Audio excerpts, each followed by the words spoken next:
1945. The Empire has united behind Britain to fight and win a Second World War. But when the heady haze of victory has cleared, the British people are left exhausted. The nation shattered by austerity and debt.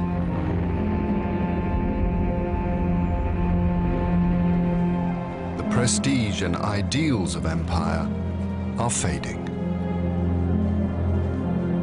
As the empire crumbles, imperial attitudes live on. Britain and her empire must confront the legacy of intolerance, paternalism, and prejudice. Most of us are white in the head, but feel black inside. We aren't black or white. We are a lonely, lost, sad, and displaced group of people. Come and integrate, you say. But how can I? What is there in my culture you value? We were told England was the greatest country in the world. We came here, and to our surprise, found you wouldn't accept us. How's Britain's first? How's Britain's first? The old idea of empire is repugnant to us today. But the colonies are a legacy which we inherited and which cannot just be thrown off.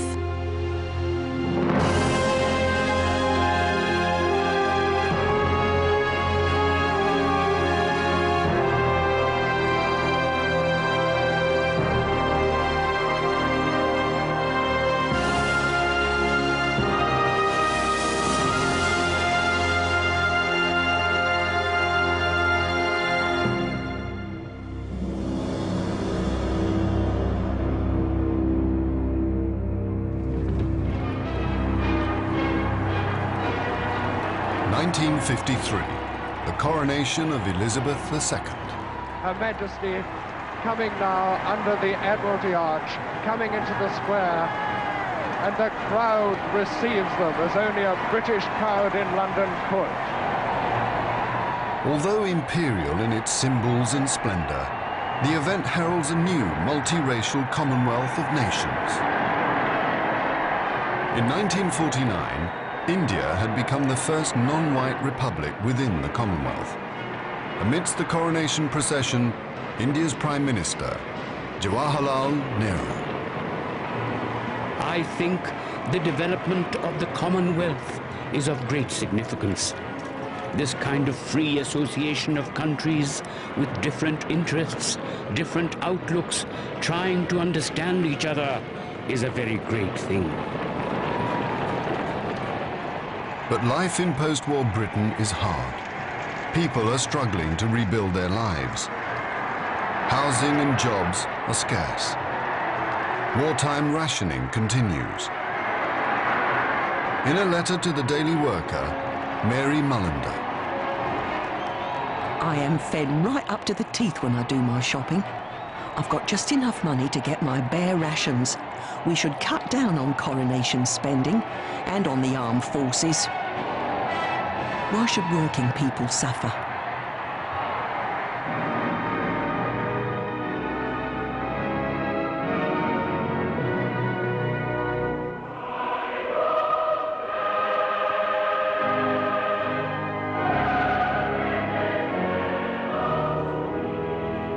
Will you solemnly promise and swear to govern the people of the United Kingdom of Great Britain and Northern Ireland, Canada, Australia, New Zealand, Pakistan, and Ceylon, according to their respective laws and customs?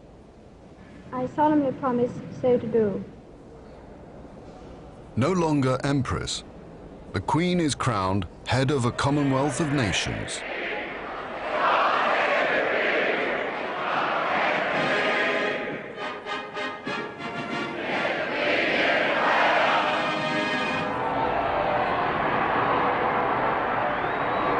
From around the Commonwealth, people send radio messages to the new Queen.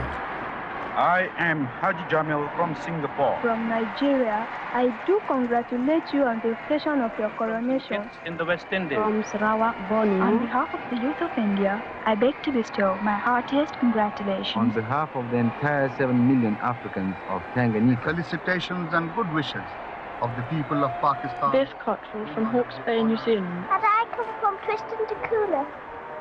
Daddy says it's the loneliest island in the world. But the coronation celebrations are short-lived. The British people have had enough of post-war hardship. They want a better life. And Britain's white Commonwealth can offer it.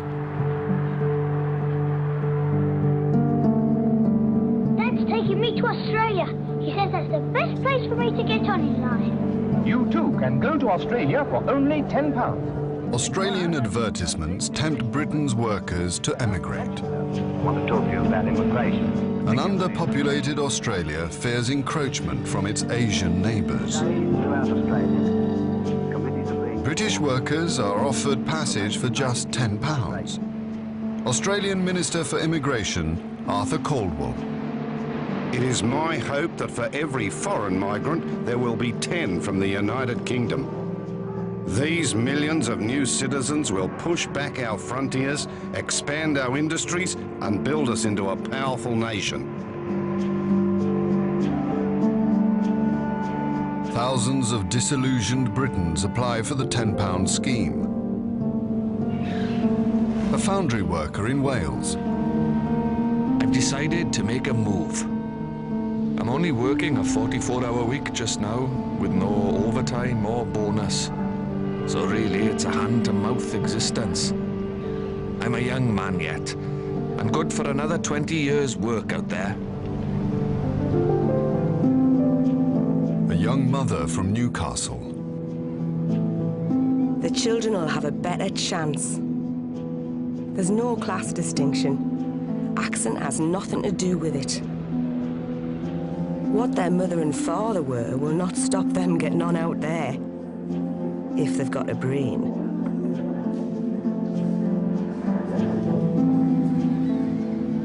In just 10 years following the war, over 500,000 Britons emigrate to Australia and New Zealand. More than 400,000 to Canada.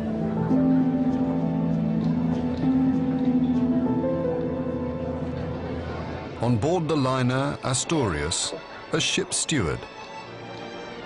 It's always distressing watching the final farewells. They often play old songs over the tannoy, and everyone weeps. A lot of them feel they won't ever see their loved ones again. Australia really is a long way away.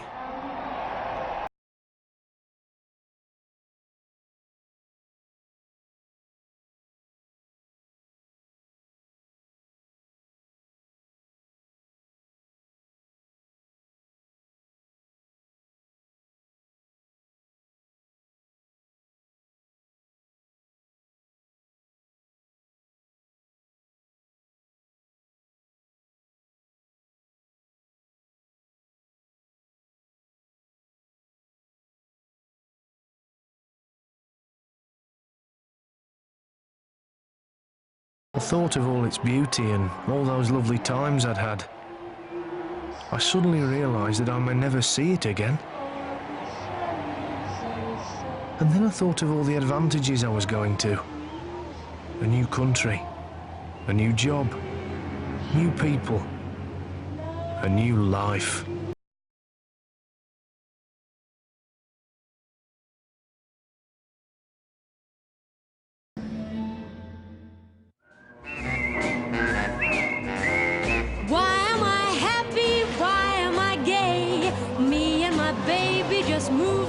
Today to Happiness Street, corner Sunshine Square. How did we, a young family from Northumberland, come to be on board this luxury liner, en route to a distant continent to start a new life? sunshine scroll. The decision to emigrate from England to Australia is not an easy one to make. It means leaving friends and family and leaving the country in which you were born. Do I think I've done a wise thing? Ask me in 10 years' time when the bairns are leaving school and I'll tell you. Matt Dickinson, en route for Melbourne. Many of the migrant ships are luxury liners, with everything free except drinks at the bar. The 5-week voyage to Australia is like a holiday cruise. At the equator, Matt Dickinson and his family enjoy the traditional crossing the line ceremony.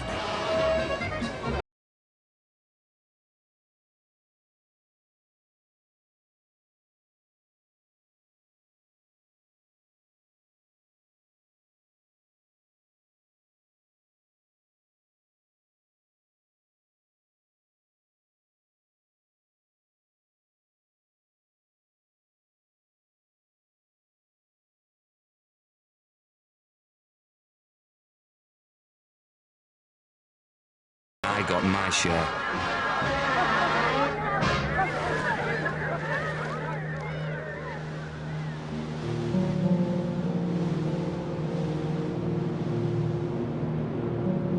After 5 long weeks, they arrive in their new home.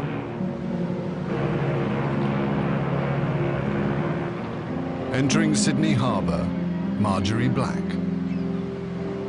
Everyone held their breath. My first view of Australia.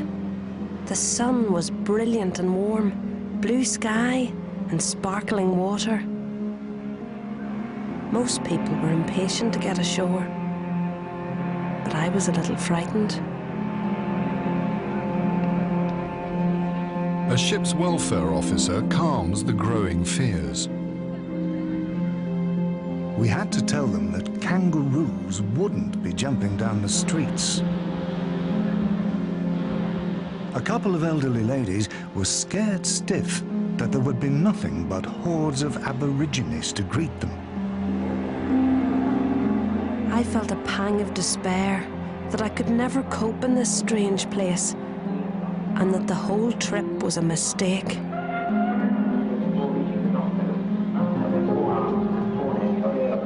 On arrival, families are sent to government hostels. From London, 17-year-old Susan Jenkins. When we got out of the bus at the hostel and saw all these huts, we felt like we'd arrived at some sort of concentration camp. Our first reception in Australia. Then there were these people talking in really strong Australian accents. I didn't like it at all. It was a dreadful place. I began to think I'd spend the rest of my days in this tin hut thing.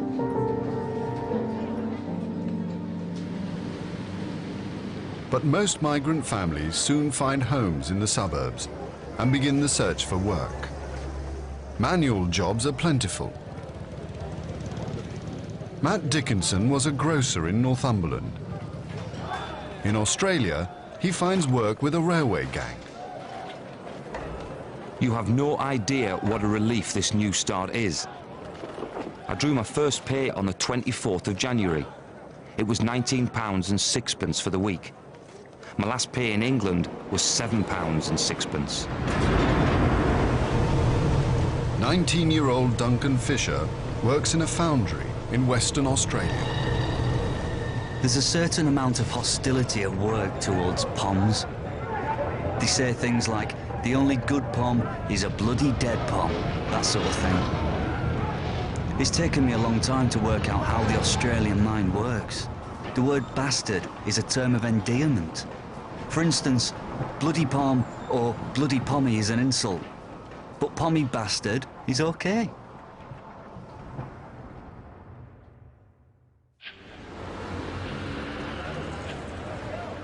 Australia welcomes 100,000 European immigrants a year, but refuses entry to almost all non-white applicants. the government imposes a policy known as White Australia, which even discriminates against those of Commonwealth origin.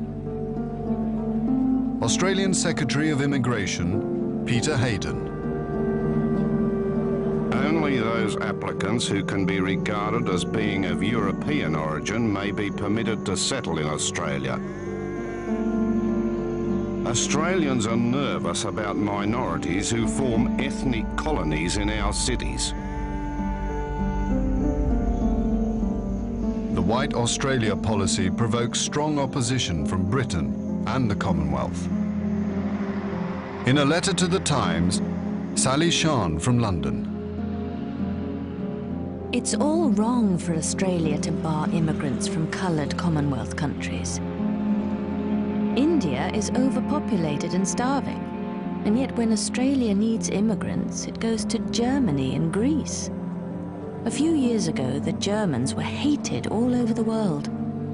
Now they're welcomed in Australia.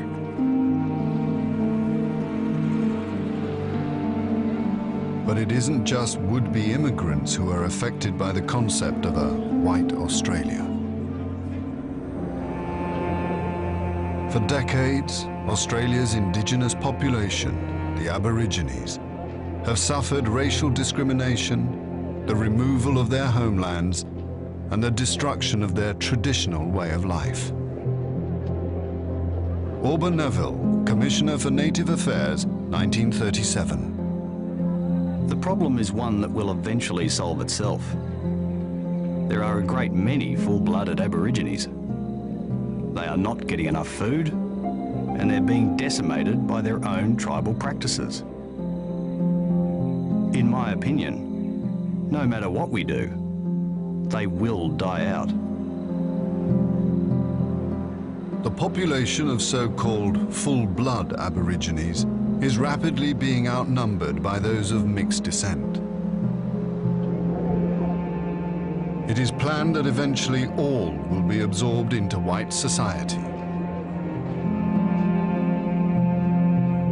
For 40 years, the government follows a policy of assimilation. Many children identified as of mixed descent are removed from their families and placed with white foster parents or in church missions and orphanages run by whites.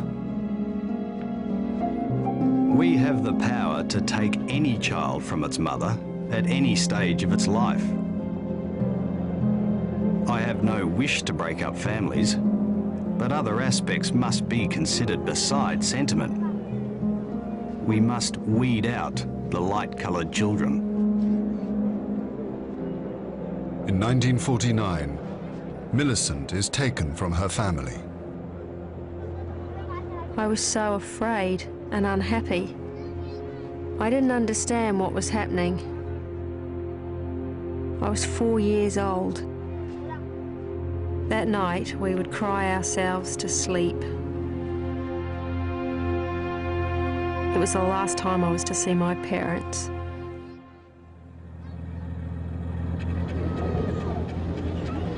Tens of thousands of children, both those identified as full-blood and those of mixed descent, have been sent to institutions for assimilation. Many are subjected to brutal treatment. Philip Prosser. Every little thing you did was a sin, and you were punished. They hit you with anything they could get hold of. I was accused of something I hadn't done, and was given 6 across my arms, and flogged from my shoulders down to my legs.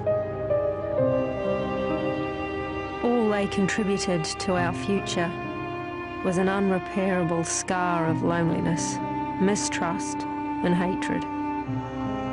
Fears that have been with me all my life. On leaving school, many Aborigines suffer from unemployment, depression, addiction. Welfare authorities will take many of their children away from them.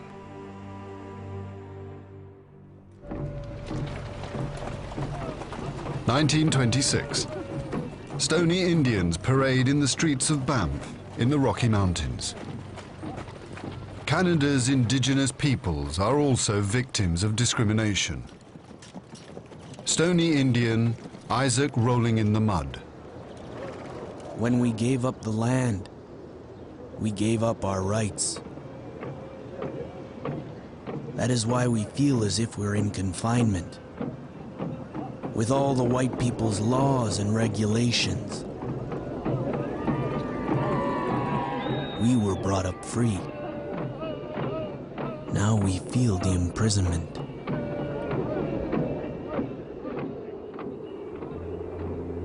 Canada has become independent from Britain. But, like Australia, it inherits the prejudices of empire. By the 1940s, large numbers of white Canadians are moving further north. The Canadian government encourages the nomadic Eskimos, the Inuit, to live in small, fixed settlements. In a report on settlement life, Henry Larson. Conditions are appalling. Destitution, filth, and squalor are gradually undermining the health of these people, and if not checked, will result in their extermination.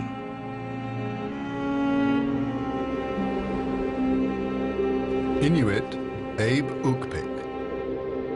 There are only very few of us Eskimos, but millions of whites, just like mosquitoes. It is something very special and very wonderful to be an Eskimo. We are like snow geese. If an Eskimo forgets his Eskimo ways, he will be nothing but just another mosquito. A white resident in Frobisher Bay. This may be a doomed culture, but we're not replacing it with anything worthwhile. We've made every mistake in the British colonies, and then some.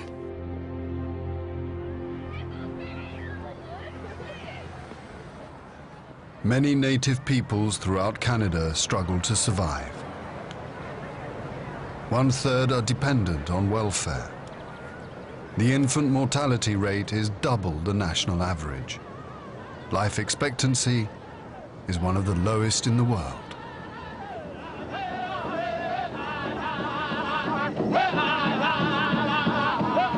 Over the next 30 years, the indigenous peoples of the empire will struggle to overturn the legacy of racism. Chief Dan George of the Coast Salish people. Do you know what it's like to have your race belittled? What it's like to be without pride in your race? It's like not caring about tomorrow.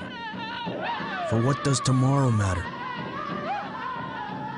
It's like having a reserve that looks like a junkyard, because the beauty in the soul is dead. Come and integrate, you say. But how can I? What is there in my culture you value?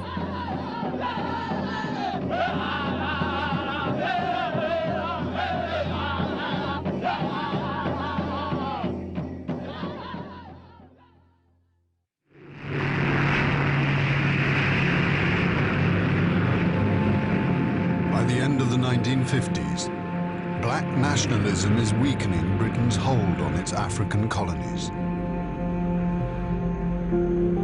In southern Rhodesia, power lies with the white settlers. They are determined to maintain the heritage of their founding father, Cecil Rhodes. A white farmer, Hamish Usher. Cecil Rhodes was a man with a vision. An inner voice beckoned him to build a great country here, in a land once abandoned to savagery. My great-grandfather helped carve a living out of the virgin forest. The silence of centuries was broken at last by the sounds of civilization, by the ring of axe and hammer and the beat of steam engines.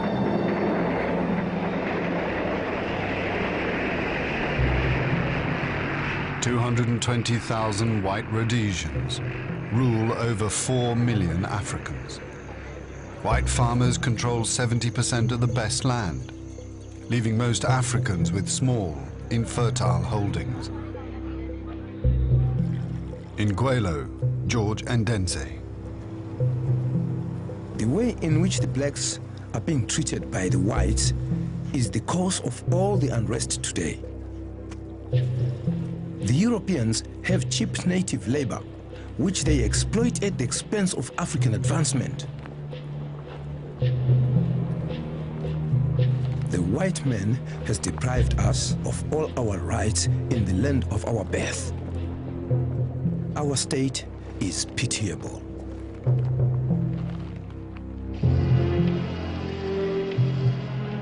Throughout the 1960s, a wave of nationalism sweeps across Africa.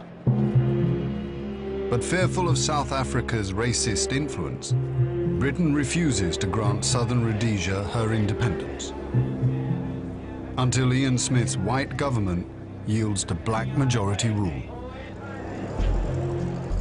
Smith's supporters are incensed. I most certainly think the British government has let us down, and personally I think they stink. I think it's a disgrace, and I'm terribly ashamed of the fact that I was even born in England. They could have really built up the empire, instead of which they seem to have gone out of their way to destroy their empire. The basic African definitely is not in a position to take over government. The African, in no other sphere, have proved themselves capable of anything. Why is it that in Britain they seem to think the one thing the African is capable of doing is governing? In a letter to the Rhodesian Herald, Harry Hart, July 1964. I don't know what Mr. Smith is waiting for. England has continually shown itself to be treacherous to deal with. If Mr. Smith decides to take independence, then we are all behind him. This is the Rhodesia Broadcasting Corporation. Here is the Prime Minister of Rhodesia. November 1965. Ian Smith seizes power. A unilateral declaration of independence. We are the first Western nation in the last 2 decades to have the determination to say so far and no further. God bless you all. Rhodesia embarks on a path to South African-style apartheid. Britain has lost control to white nationalists in her last remaining African colony.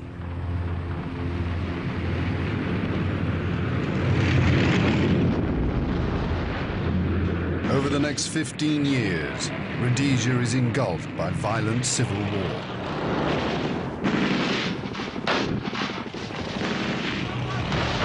Ian Smith's Rhodesian army fights against 2 African guerrilla factions.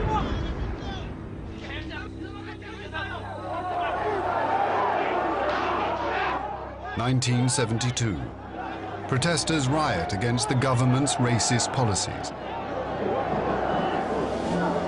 Leader of the communist-backed ZANU guerrillas, Robert Mugabe. Our objective is the liquidation of imperialism and colonialism. Through armed struggle, we will set up a democratic state.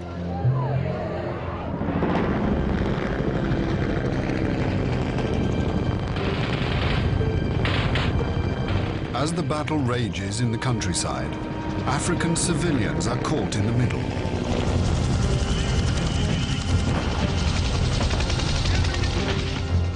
An African villager.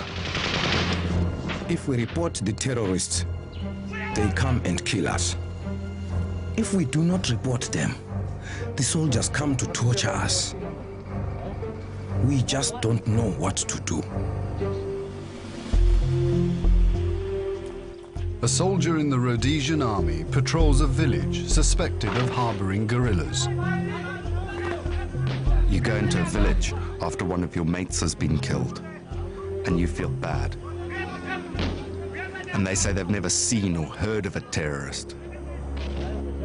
And you beat the hell out of them.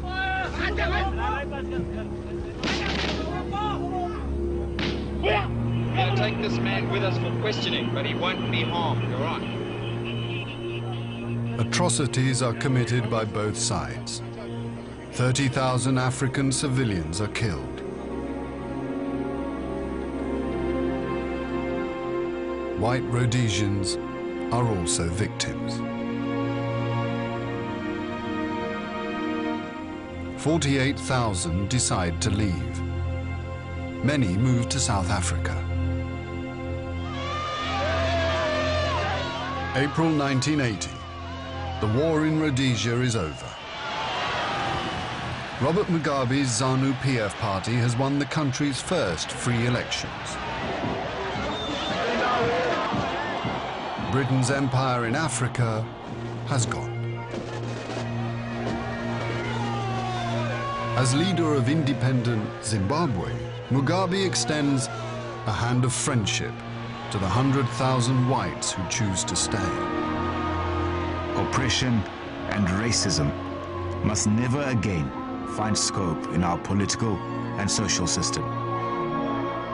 It could never be a correct justification that because the whites oppressed us yesterday, when they had power, the blacks must oppress them today.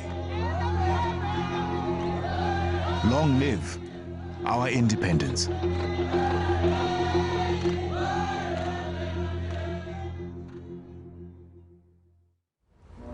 London is the place for me.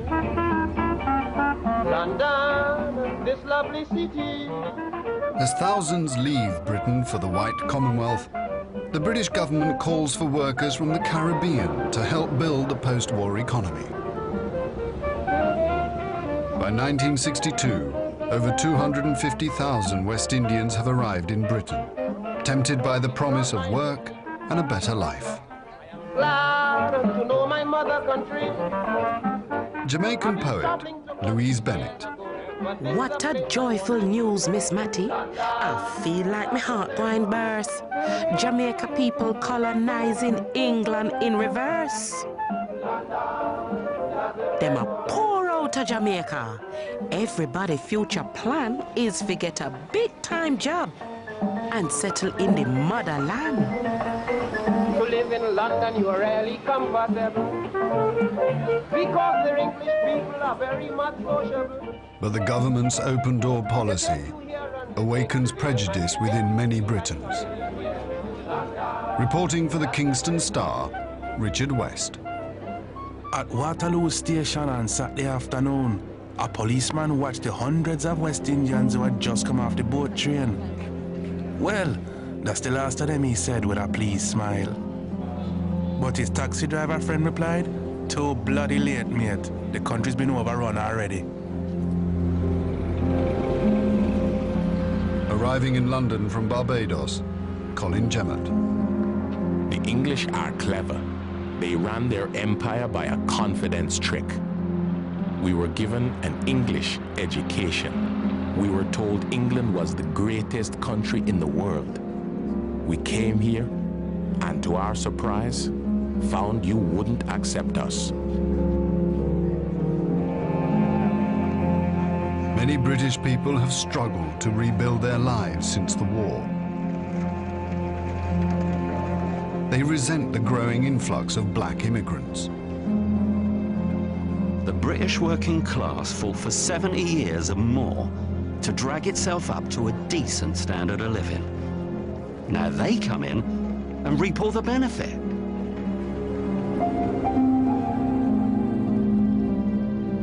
A landlady in Salford. I don't take blacks. I'm sorry for the darkies that I am. But I know what the neighbours would say. Look at Mrs. So-and-so. She really has come down in the world. Most immigrants are offered menial jobs, regardless of their training and skills. They want us to work, but not anywhere. Look at all the West Indians in London transport.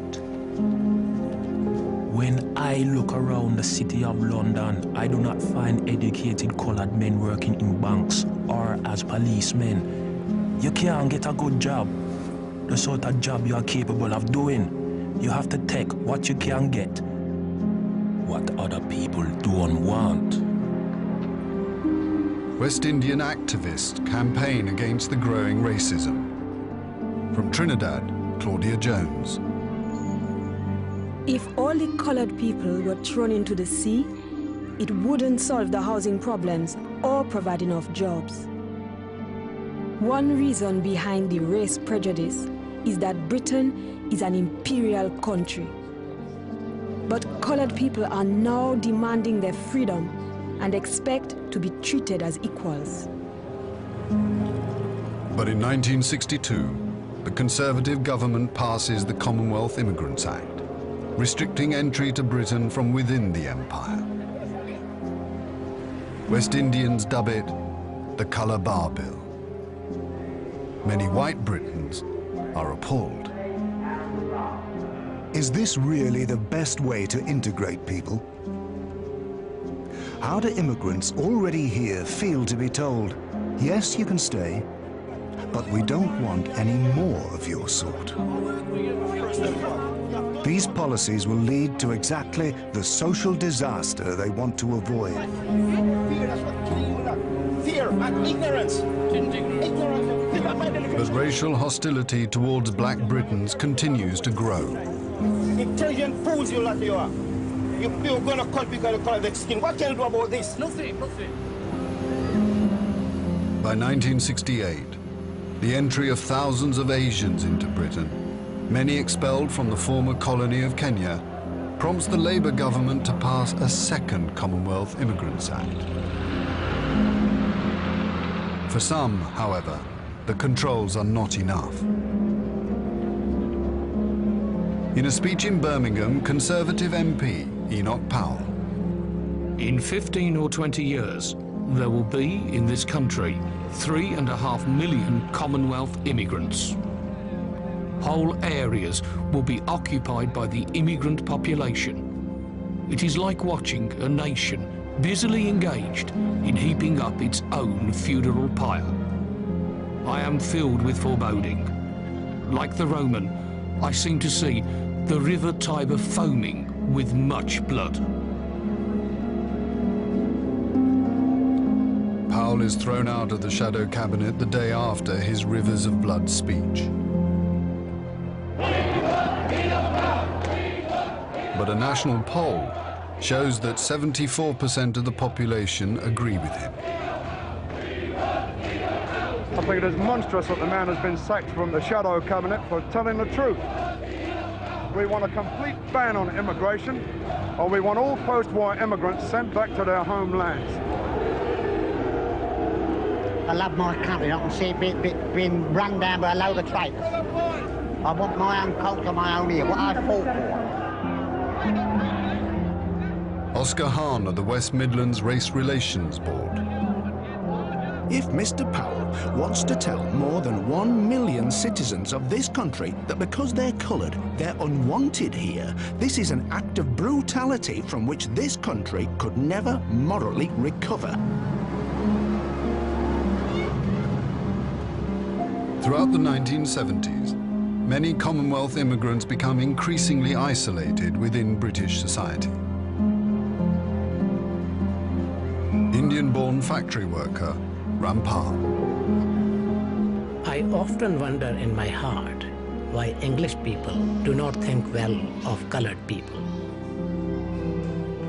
My children will think of themselves as Indian and will live as Indians. Because so long as their color is not white, English people will not regard them as British.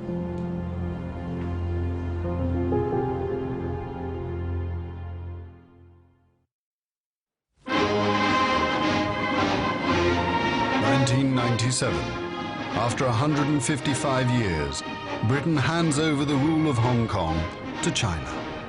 Now, Hong Kong people are to run Hong Kong. That is the promise, and that is the unshakable destiny. At the stroke of midnight, the Union Jack is lowered for the last time. In the Daily Mail, Alan Massey. Now it really is the end. A few islands too small and poor to manage on their own may still be colored pink on the world's map. But with the return of Hong Kong to China, the lights of the empire have been extinguished. What then is the legacy?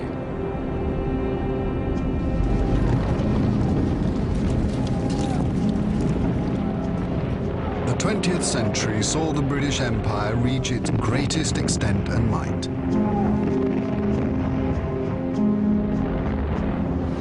But 2 world wars weakened Britain's power. In just 20 years, most of the empire was handed back to its people. Many of those who served the empire are proud of the legacy they left behind. Diplomat's wife, Joan Alexander, was in Africa for 10 years. I know the popular image of old colonials is gin-swilling so-and-sos, but it wasn't like that at all. I honestly feel that we were doing something. We felt we were making a contribution to the country. The growing generation should seek out those colonial men and women who have a tale to tell. Because whether they liked it or not, they followed the flag and did their duty. Education, technology, sport, law and democracy, all are positive legacies of empire.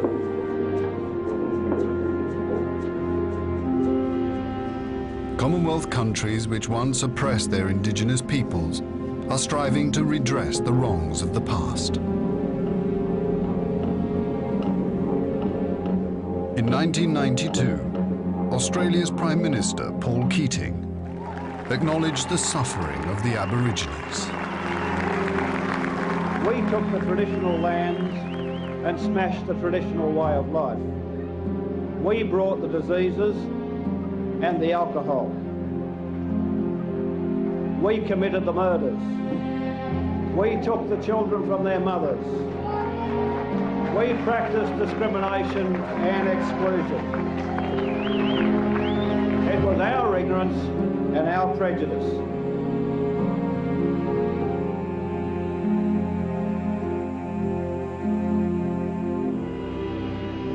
But the negative legacy of the British Empire still blights the lives of many in the former colonies.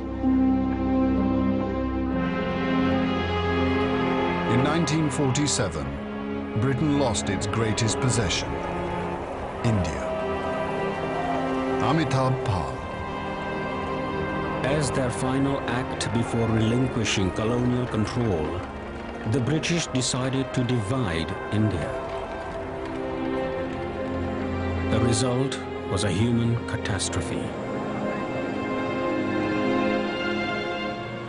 Independent India and Pakistan have to deal with this legacy of partition. In January 2002, people flee across the border once again as India and Pakistan fight over the possession of Kashmir.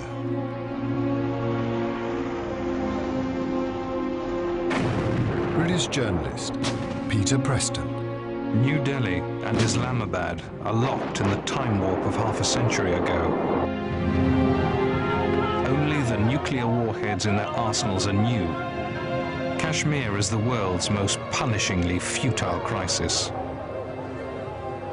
50 years on, the mess that we Brits left behind returns to haunt us all.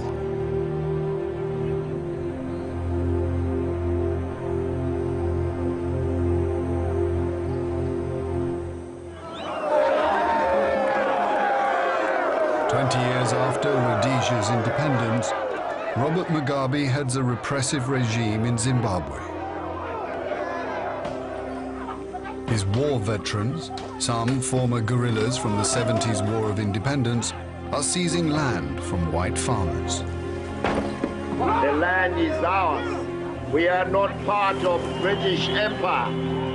We are not an extension of Britain. So, Mr. Blair, hands off, please. Farmer Kathy Buckle, March 2000. Dozens of farms have been invaded by huge crowds wielding axes and sticks, shouting and singing and demanding land. We are not going back. We will remain here till we die.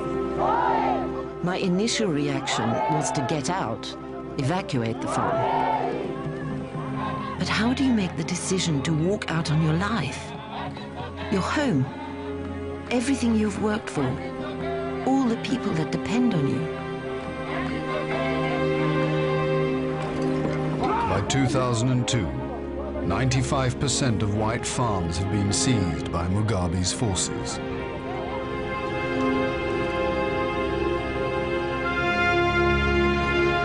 But the legacy of empire is most evident in Britain itself.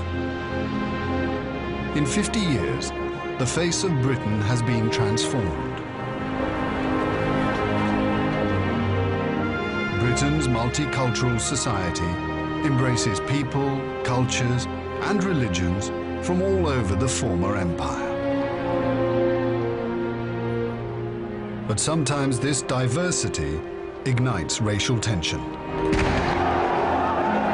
In the summer of 2001, violent race riots between whites and Asians flared in Britain's northern towns and cities. In Bradford, Manawar Jan Khan. The empire has faded from the subcontinent, but within our streets, the white sahibs still make the decisions. We are the new generation of Asian young people, British citizens born and bred, free from the shackles of empire, yearning to be given fair and equal treatment. Today, white, black, and Asian Britons search for a new national identity within Europe. The prejudices of empire are finally fading. Oxford professor Tapan Rai Chowdhury. Of course, there are problems when people from very different cultures come to live together. The picture 50 years ago was very different. But the problem today owes more to deprivation than to intolerance and cultural bigotry. In my experience, this is the most tolerant society in the world. I am deeply optimistic about the future of multicultural Britain.